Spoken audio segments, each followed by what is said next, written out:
Hello everyone, Chris Young here from the Wrestling Bites podcast with a little bonus content for you today. I want to talk about the most common question asked at pro wrestling conventions that I absolutely hate.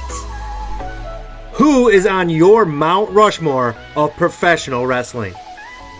As a history buff, I hate this question because in order to answer it, you need to understand what Mount Rushmore is memorializing, and, spoiler alert, most people don't. See, Mount Rushmore isn't the four greatest presidents up until that time, it's four presidents that represent significant moments in American history: the birth, growth, development, and preservation of the country. Using that as the platform, here is the Mount Rushmore of professional wrestling. Martin Farmer Burns was a competitive wrestler during the early 1900s. He really gave birth to the pro wrestling business. He was the first sporting superstar to travel America.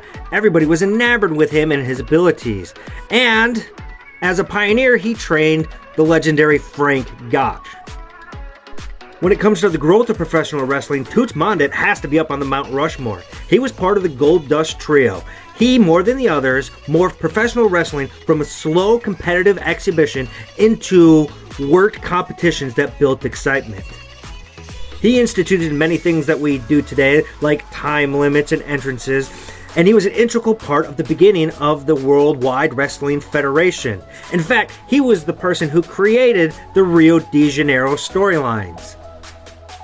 When it comes to Mount Rushmore, Vince McMahon's going to be up there because of the development of professional wrestling business. He took it from a competition base and merged it with entertainment.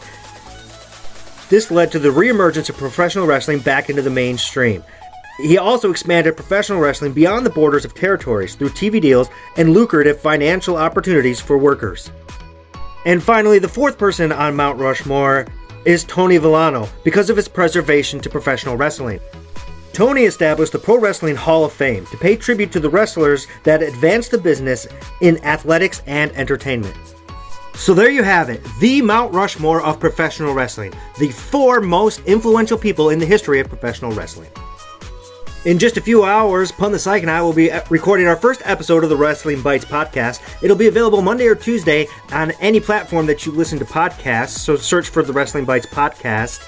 And if you haven't checked out my quick hits about NWA Power, it's available. It's a good listen.